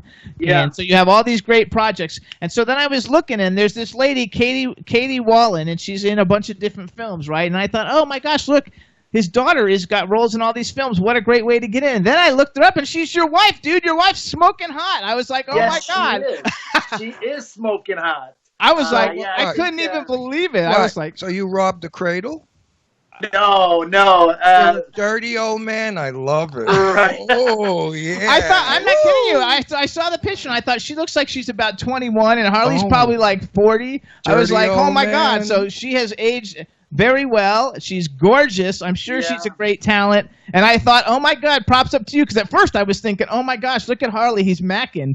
He's got a young wife who's Dirty gorgeous. Old man, the best kind. And she's really beautiful. So number one, I want to say, great mother. We got 2 little girls together. And you know what I really love is her willingness to work hard. When we're talking about acting. Her sister, Kelly Parker, who's going to be also at the premiere, who is a 5-time Emmy winner. She started Katie in acting when she was really young, and she is a natural talent for acting and modeling, but her willingness to go to work, even now, she still gets coaching from a good friend of mine who's a phenomenal acting coach here in Michigan, Jerry Hayes. She still goes. She still is. Her ego's not gotten the better out of her. She won an award for Best Actress at the Nollywood. Actually, on the 23rd, when I get, the day after I get to LA, there's a festival called the Lucky Strike Film Festival at the mansion of Frank Sinatra. And Katie's up for Best Actress. I'm up for Best Director, and I believe Betrayed is up for Best Film. So that would be a perfect segue in if we get lucky enough to come away with something. Absolutely. You will. It sounds good. You have to give it your all in this business. Yes. The people that walk through it don't last because I did know Betty Davis, and that's no bullshit, okay? And I said to Betty, what gave you the tenacity that you had? And she said, the love of the work. Amen. And the professionalism of the work. She couldn't stand a director who was weak and stinky. She would direct the director. She was she just knew her business so well, and she put her whole heart and soul into it. And that's why she's known as the greatest actress of our time. Yeah. Hang on one sec. We got to welcome. I want to just welcome real quick Carnell Alexander to the chat room. What's up, Carnell? He's from Twin Radio, one of the greatest radio music shows on Monday or Tuesday nights. I just want to welcome him because he's not usually in our chat room. So what's up, Carnell? And I have a question. How do you pronounce? Is it Jan Birch or Jan Birch, or how do you pronounce his name correctly? Jan Birch. Okay, that's what I thought. Yeah. And I'll tell you, he has been in 3 of my films now, and man, there's something special and magical about him. The stuff that he can do that plays incredibly well on camera, and how his energy for getting into his character. I think he's having a resurgence, and I think you're gonna see Jan on the big stage again, and hopefully in one of my films. But he's special. He really is. I absolutely love him. Hang on one sec, because this is on topic. So everybody, if you don't know who Jan Birch is, if you're a horror movie, not really a horror, if you're a thriller fan, back in the day, he was in a movie called The People Under the Stairs, and he was the main person under the stairs who couldn't talk because their tongues were cut out. So he had to do everything with his facial motions and everything. And he's one of the leads of the film, and it is a phenomenal film. I love that. And even though that movie came out like 25 years ago, he's having a resurgence now. He sent me his bio. He's done like 5 or 6 movies in the last year, several of them working with you. And I think that I'm so happy that he's coming back. He's also doing in Agramon's Gate. How do you say it? Agramon's Gate? Agramon's Gate. He's terrifying. I don't know how else to say it, man. He is scary. And again, in Agramon's Gate, you have another one that you wrote and directed, and you're in it. And one of our favorites, Laureen Landon, is in that. The beautiful blonde that we actually met her at a red carpet recently, besides just having her on the show. Yeah, she's going to win awards for her performance. Both her and Jan are electric. She's going to win awards for her boobs. Yeah, that too. Oh, is she a sexy piece of ass, or am I just a crazy faggot? I mean, she really is. Whoa. She made me stop and think, am I really gay? We had such a good time. We were so happy to finally. I love her. We talked to her on the phone, and we've had her on the show, and we tweet with her and do everything else, but we had never actually met her until a couple of weeks ago, and we were so excited to meet her. I love her. She's one sexy woman. Genuinely kind and sweet. And sweet, very sweet. Almost innocent. And talented, beyond talented. I have never seen her work. I see too that you, because like when you say team, I know you have a production team, but you seem to be working with a lot of the same actors. Because I looked on your IMDb, and you have another one that you wrote and directed, or are directing, Abeyance. And again, you've got Richard Tyson, Scout Taylor Compton, Vita Ghaffari, who's been on our show, Jan Birch, Billy Wirth, and Mel Novak. Billy Wirth I met many times with Brooke McCarter from the Lost Boys. Brooke was a good friend of mine, and so that's how I met Billy Wirth. But you've got, like, really, I mean, for an independent filmmaker making independent films, your talent seems to be skyrocketing every time. You know, like in this film, to have John Savage. I mean, John Savage is a really big name, you know, in movies. But my feelings about John won one of the awards. He won Best Actor at the Gold Movie Awards, so he is BAFTA eligible. So he's going to have a resurgence. I'm telling you, I love him in Betrayed, and he may be the one that you just cannot take your eye off. More than I don't know about more than everybody else, but he's so iconic in this role. I really feel that it's back to John Savage of Deer Hunter, John Savage of Hair and Godfather. I think he just laid it down. He was amazing. I love it. I'm so excited about that. What I was going to say is, film of years ago are not the thing anymore. Independent filmmakers are the thing. The young people today are so loving of independent films that they have filled a blank space of the great Warners and Warner Brother films and all the other films. Yeah. My opinion. I think so too.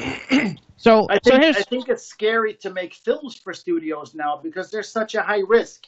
Because the way they make films, they have to explode because everything costs $50 million these days. And they don't have a choice. So they can't really make the films that the audience would love to see, would love to go on the ride for, because it's too risky. So it's better to make another superhero movie where you can dazzle us and make us sit in awe with the visual effects of it all, and then draw us into strong drama in between the actors. But for the most part, you know, can they really, like right now, we're in very, very early pre-production of the Bennett Song sequel. And then after that, we're likely shooting a film called The Peculiar Mind of Peter Strauss. And that script is an absolute trip.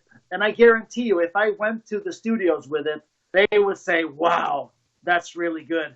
I don't have the guts to make it because I would have to put Brad Pitt and this, and that, you know, and then it would be $100 million movie. And it's a wild idea. I don't even know. Can it carry 100 million? Well, I can make that without these huge names. And I think that's the blessing of independent films, is I can make it with really strong, great acting and great story without taking $100 million risk.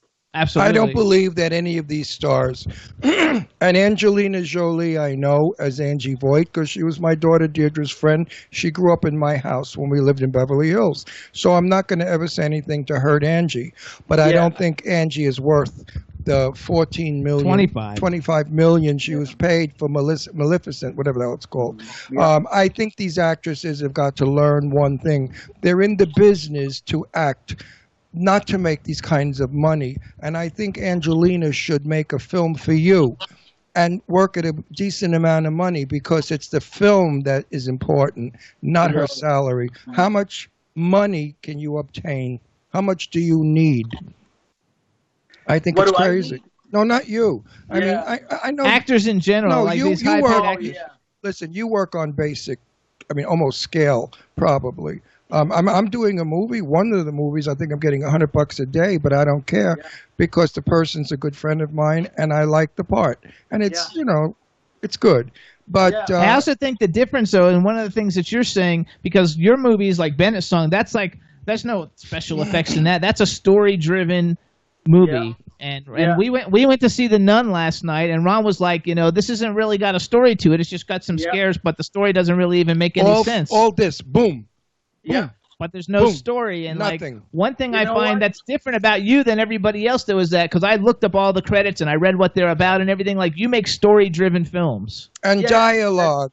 I'll tell you right now, wait for Agramon's Gate, because I wanted to make a return to a real, in my opinion, a real horror film that has a strong story, that has strong suspense, that has jump moments, and has some real fright and a little bit of gore. The combination of it all, but surrounding a strong story. Because at the end of the day, I can't tell you how many times I've walked out of a theater with my wife, and she looks at me and goes, "What was that movie even about?" No. Yeah, he does that all the time. A movie needs a beginning, a middle, and an end. Okay? Amen. Otherwise, it's not a movie. What I miss is dialogue. Back in the 1940s, the horror movies or scary movies had dialogue. Like the guy would say something like, "Come up to my room. There's something strange in the closet. And when I enter the room, I get the chills." Now, already you're set up to be scared to death. Yeah. You don't need this stupid jumping out at things because that's for morons. Let's build it. Let's do like a Count Dracula, like, "I'm thirsty, I want blood." Get into it and then do it.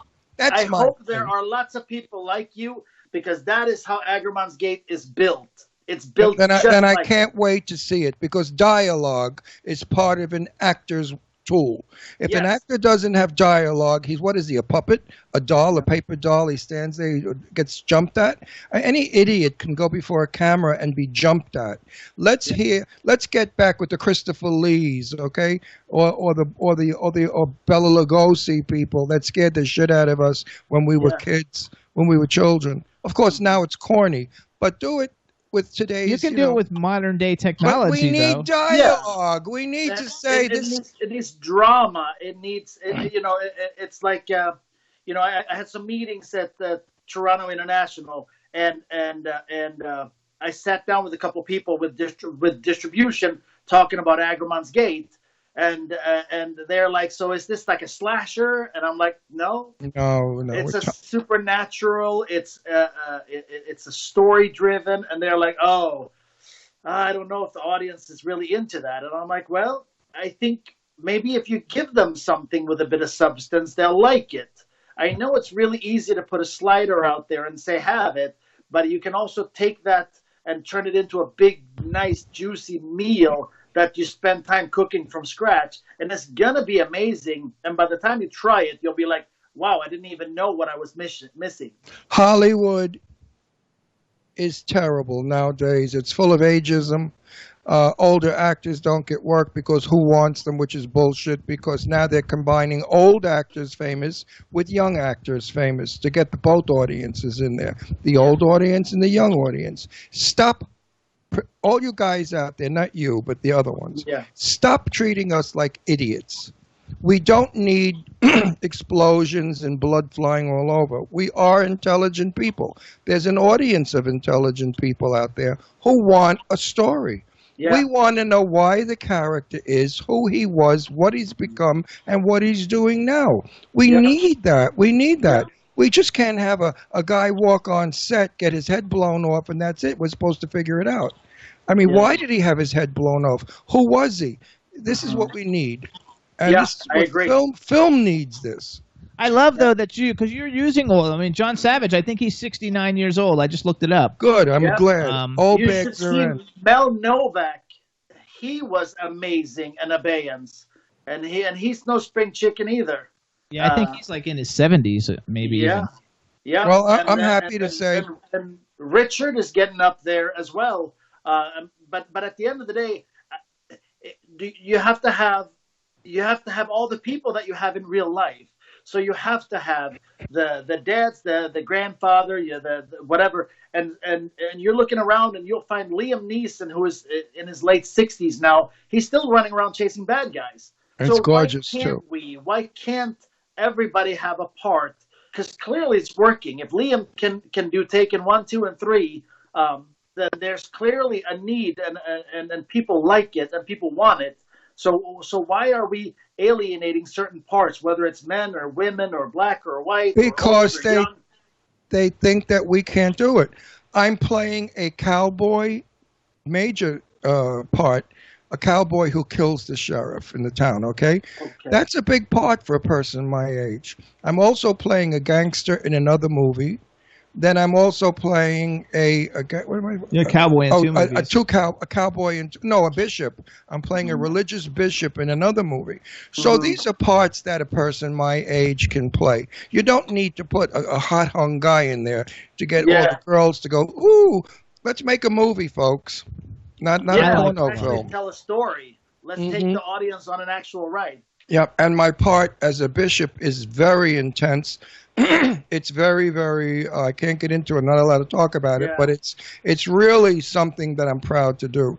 The cowboy ones are fun; they're nice, and the gangster one, I always play a gangster. I love the whole thing, though. I love the way you're doing the films. I haven't seen but one of your films, but I'm gonna actually go and look them up because you just said that one's on Amazon Prime. So yeah, I'm gonna go check that one out. Parts was my very first film, and the story and the plot. I'm really proud because my favorite movies are The Usual Suspects and that style. I love watching a movie and not knowing where it's going to take me because that's so rare these days. And Moving Parts is that. It's a tangled up story of people and deceit and crime. And I really just love how we told the story. We had major limitations at the time. The budget was, I don't even want to mention it, but not a whole lot. And but what I did get, I got good acting. I had a good story, and we had a lot of fun making it. That's for sure. Well, the films that are made Hitchcockian are the films that are really great. What's the name of the film I want to see with the dialogue you said? Abeyance. No, Agramon's Gate. Gate. Where can I see It's not out that? yet. Not out yet. When is it coming out? Probably not till early next year. The trailer though just came out, right? I saw the trailer for that. Yep, we cut the trailer right from the picture lock. So right now it's getting color graded and corrected. Then it's going to go to sound design and scoring. And I don't want to really release a horror movie in the Christmas season. Right. So I think it would not really move well. So early it'll spring. Probably hit January, February. Okay. Well. It's so funny that you act because I know a lot of film directors, and a lot of them. Most people aren't very proud of their film. They don't even tell you, and you're like, yeah, go see it. It's my first film, and I hardly ever hear a director, say that, which I think is really cool. And yeah, but if it's a good film. If it's a good film, it's a good film. Doesn't matter if it's your first or your 100th. That's true. Yeah. That's Right? true. Yeah. Because I really enjoyed Bennett's Song. I'm glad that you're doing another one for Bennett's Song. Thank you. You know what? My partner, Nancy Oswine, wrote such a beautiful story that it was almost scary to take on directing it because it's so far out of the genres that I have done in the past and dealing with, all the kids and everything else. It was really scary, but I didn't want to say no because my fear is that somebody would turn that into a high-key, slapstick, no substance movie. And I didn't want that because it's too good to meet that fate. So I had to make it. No, it was a great story, and everybody too. You guys should get it. You can rent it everywhere, right? It's on Amazon. It's on all the absolutely everywhere. And I know that they're in works with networks right now, so it should be seeing some kind of network distribution. I'm not sure exactly what, but I know they're in talks with a couple of stations. So I love it. It could likely be elsewhere, but it's a great story. We had a really hard time wrapping that film because it's a family type of movie, and we felt like family by the end of that thing. We did so much stuff together to kind of build that family feel. A lot of rehearsals, a lot of table reads, and everything else, just to even get ready for the film, so that we would have that family type of feeling. And me and Aphrodite, who plays my wife, we were meeting, every week pretty much, just to kind of prepare for each week of filming and everything else.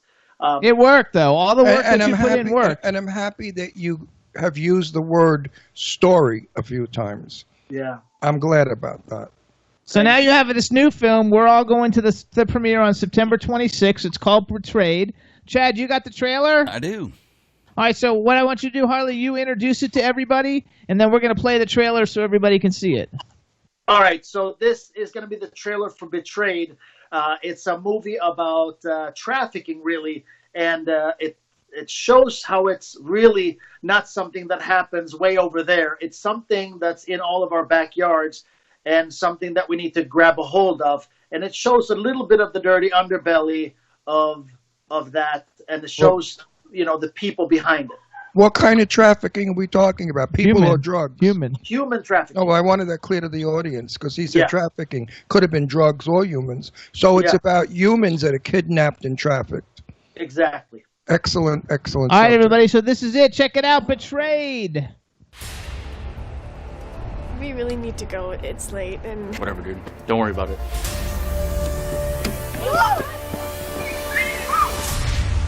They found another body in the dumpster. Getting bad out there. At this moment, we have no more information. Help me, please. My daughter's best friend is missing. I've activated a task force. 3 young teenagers were abducted by your thugs. The chief and I were taking too much heat because you didn't keep your promise. Mr. Mayor, are you aware of any ties? There's no evidence of any of our donors being associated to these abductions. Thank you, Mr. Mayor. I'm gonna shut down the Russians. The mayor's asked that I not do business with you anymore.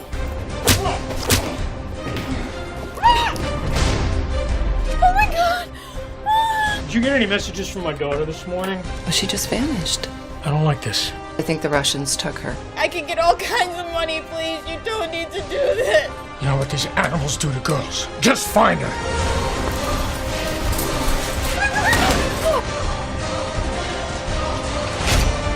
This is Detroit, not Chicago. I am not going down with you.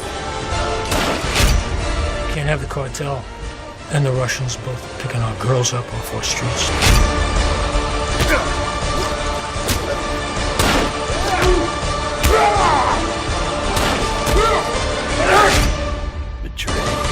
There you go.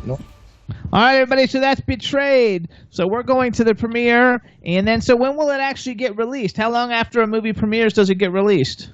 Well, for us, it'll be pretty much everywhere on October 2nd. I know the pre-orders have been really good from all kinds of places. I know right now it'll be kind of everywhere like Bennett's song is, plus the DVD. You'll be able to walk into pretty much any store. You go into Walmart and just buy it off the shelf.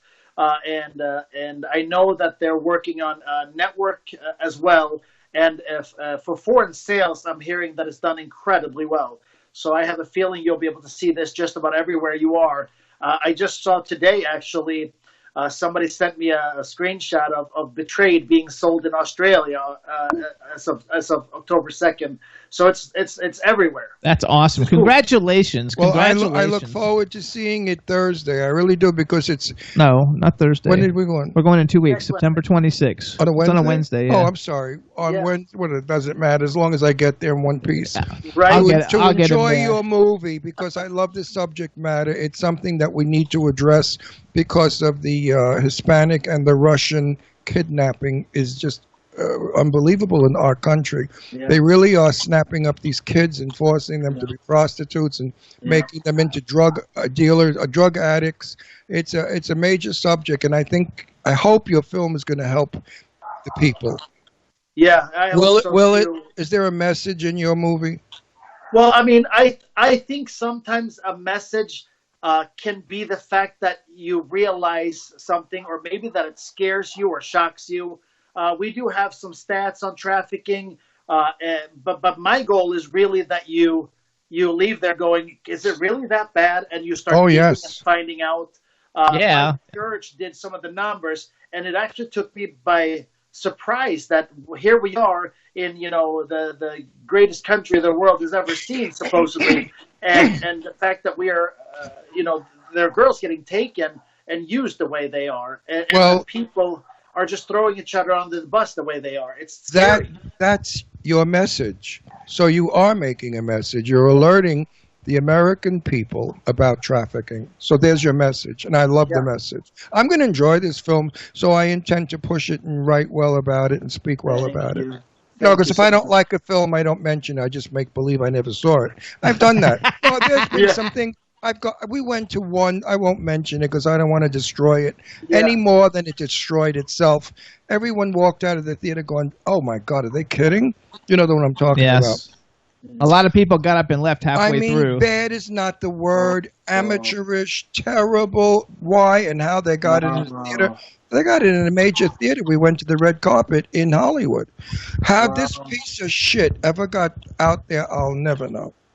Wow. So I never mentioned it. I made believe I didn't go. Yeah. So let's go with. I was raised Italian style. If you have nothing good to say nothing at all. That's a good philosophy. I like it. That's right. Yeah, because that's somebody else's dream, and you can't quash somebody else's dream. I don't want to step on anybody's face, but that film. But it wasn't that good. He's right. Yeah. So let's do it like what if, okay? Because now you're starting to work with really big celebrities. Who would be your like bucket list person? So for a movie, like that you would like think, oh my God, this male and this female are like my two bucket list of who I'd really like to put in a movie and work with. The first person that jumps out at me, and I don't know why, is Jennifer Connelly. I love Jennifer Connelly. I think she's so amazing, and I love actors that are willing to go places and go through it. And everything I've ever seen about her just screams that. I'd say Jodie Foster, but she's a little bit exclusive at this point, so that would be too much of a dream, I think. And also, she's typecasted. Yes. Jennifer Connelly is a great actress. I've loved her ever since the Rocketeer. I know. I love her. She's and you know okay, what? Who's a dude? Pick a dude. Wait. Jennifer never made it to stardom, and I don't get it. She's never become. But she's still considered A-list, though. Yeah, but not superstar. That's true. I think that's just because she's choosy. And she's also got a very famous husband who's a great actor, and he's in everything, and she's raising children and all kinds of things. Well, and I also think that we somehow have this snobby attitude that if you've done some spicy, sexy scenes, you can't be a great actress, which to me is ridiculous because you're portraying a human being, right? And you're living and breathing as them for a period of time. It's acting. That's what acting is. It's called acting. Exactly. Called acting. Yeah, it's called acting. Yeah, no, I believe that. If you don't become the part. You shouldn't be in the movie. Like some people read lines, and I see it when I go to film. Yeah. I see they're reading lines. It's not the person. In other words, how could you be dying of cancer and speak about it jovially? Just reading a line. You got to feel that, make believe you're dying of cancer. Yeah. And actors today don't, it's called method acting, but actors today, they don't do that anymore. They want to look pretty, and like this angle's good. And so if you're going to shoot me now, shoot me in the head this angle. So who's the male? What male would you like to work with? I would love to turn back The Hands of Time and get De Niro before he started doing a lot of the kind of the same role. Yeah, like old De Niro. Like, yes. Yeah, old De Niro, because that to me is breathtaking. Him in, everything he was in the 60s and 70s and 80s, he was breathtaking. And then now, Taxi Cab. He's still great. He was good. A little different now. Taxi Cab. That was the Well, movie. wasn't he in Deer Hunter? Taxi Cab's amazing. That's the movie Deer that made Hunter's amazing. Deer Hunter. Well, Taxi Cab. Actually, more I than liked him anything. in This Boy's Life too, or whatever. The one with Leonardo DiCaprio. I'm not sure what the name of it. Yeah, Where he was but the mean dad. Taxi Cab. Even Cape Fear. Yeah, Cape Fear was awesome. Cape Fear was another one. Yeah, that's a Cape good Fear one. and Taxi Cab were two of his best performances. Taxi Driver or whatever. Yeah. Taxi Cab, wasn't it? Okay, I think it's Taxi Driver. Taxi Driver. Taxi Driver. Okay, let's say now as an actor, since you're an actor, since you do everything, or as a writer, let's say, what would be like a film from if you could pick any film that's ever been made, and you could have been the writer of that film, and you could also star in it. It doesn't have to be the same film for each one. What would be your pick? It's going to be so terribly cheesy, but I would have loved to have done this. Maybe a little bit younger, but I would love to play James Bond. Oh yeah, I know okay. that's cheesy. No, but it's not cheesy But I at would have all. loved to play that. No, it wasn't cheesy at all. In its day, it was exciting. It was a new look in film. Don't forget, nobody else did it. Sean Connery was the first to do what he did. Then everybody and their mother became this one. Then they all did James Bond takeoffs. But Would you want to write that too? I love the first James Bond one, which was from Russia with Love, or the other one. Russia with Love was his first one. I think that was the best of all. Yeah. So, and what would you have liked to write then? Oh God, I would have probably loved to write Fight Club. I know that's another one, but I love that storyline. Again, it's one of them things where I did not see that coming until partway through the film, and I enjoy that. Anything that will take me on a ride that will make me pay attention, I'll be a happy camper. What about The Sixth Sense? Like, did you get fooled by The Sixth Sense? I did. Like, I had no idea. I didn't see that coming. I saw that right out of the gate. Actually, I knew, because I'm like, he's not talking to his wife. Listen to them. And I knew he was dead. I knew he was dead. It was really bad. So then it's not good for you though. Then the movie. No, it's funny. I knew he was dead also. Did you? Yeah, I watched right because around the same what else? time. What else would make the film interesting? That's what made the film interesting. The fact that he was dead. If he wasn't dead, the film was. Love it. Didn't have It's still a good movie, but at the same time that came out, I believe Stir of Echoes and Stigmata came out at right around the same time, and I think both of those were better. I haven't seen those. Yeah, Stigmata. That's Patricia Arquette, right? Yeah, and I love Stir her. of Echoes is Kevin Bacon. Yeah, and I love that movie. I actually love Stigmata. That's Gabrielle Byrne was in that too, right? Yeah, and I really like him too. I think Patricia Arquette's probably one of the most underrated actresses ever. I think she's phenomenal. Phenomenal. She should be doing bigger things than TV. I never miss her. When she's working, I never miss her work. I love her work. Yeah. She's a good actress. Good actress. Do you like horror movies then? Because I see you make a little bit of horror movies, but it's not your only focal point. But do you like horror movies a lot? I do. I like the right horror movies. I'm the guy who will watch I watched the first Saw, and I'm like, wow, this is really good. And then I watched the second, and I'm like, ugh. And then after that, it was terrible. I've watched all of them. The first one was definitely the best one because you didn't know what was going on, and they milked it. They milked it to death, even though I watched all of them. Yeah. Now, if you want to take advice from a smart old man, you will contact Michelle Dockery. And get her in one of your movies. She is the most brilliant actress of today. She was in Downton Abbey. She played Lady Mary. Lady Mary. She was also on TV where she played a prostitute, drug addict, murderer, shoplifter. She is Watch her work. She's going to be the next superstar. Get her in one of your films. I love her to pieces. She's huge. The best actress Her we name's have. she was in a TNT show called Good Behavior. It was a great show. Great Two show. seasons. And she's also in that Western on Netflix. I forgot the name of it, but she's the lead person in it. You want to get her now that she's you want to get her now that she's not that expensive and that she's going up. I bet she's pretty expensive, though. I don't think she is. I think she's an actress that doesn't give a shit about money because she bought a little house in London, so she's not really a fancy schmancy broad. She is, though, a great actress. Look like, her up. She's like what I like. She's got a soul. She's an actor who wants to work, and she loves her work. And her characters are strong and delicious. All right, everybody, Find so her. listen up. First of all, follow Harley on Twitter, you guys. He does his own Twitter. It's at Harley the Swede, HarleyTheSwede. Make sure to get October 2nd. You can watch Betrayed. You'll see all our pictures from the premiere. We can't wait. We want to thank Joe Williamson from Williamson Management for introducing us to you and getting you on the show. We appreciate you, Joe. Thank you. He's a great guy. And Harley, we want to thank you because we got to go. We're out of time. Harley, we can't wait to see you in 2 weeks. Wednesday, 2 weeks. Pictures. See you We then. need See you in pictures. 2 weeks. All right, bye, We Harley. need pictures. Thanks. Thanks, Bye. Harley. See you, Take dude. care.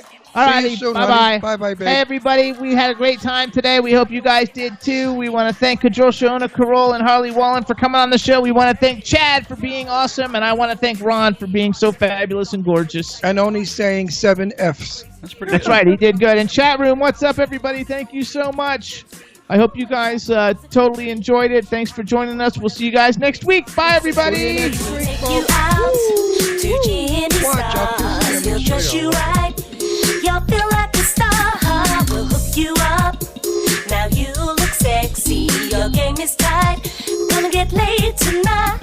You need Jimmy Star. Jimmy Star. You need Jimmy Star. Jimmy Star. One day I was walking down the street. My mate come up to me and said, "Hey mate, wanna go to a party?"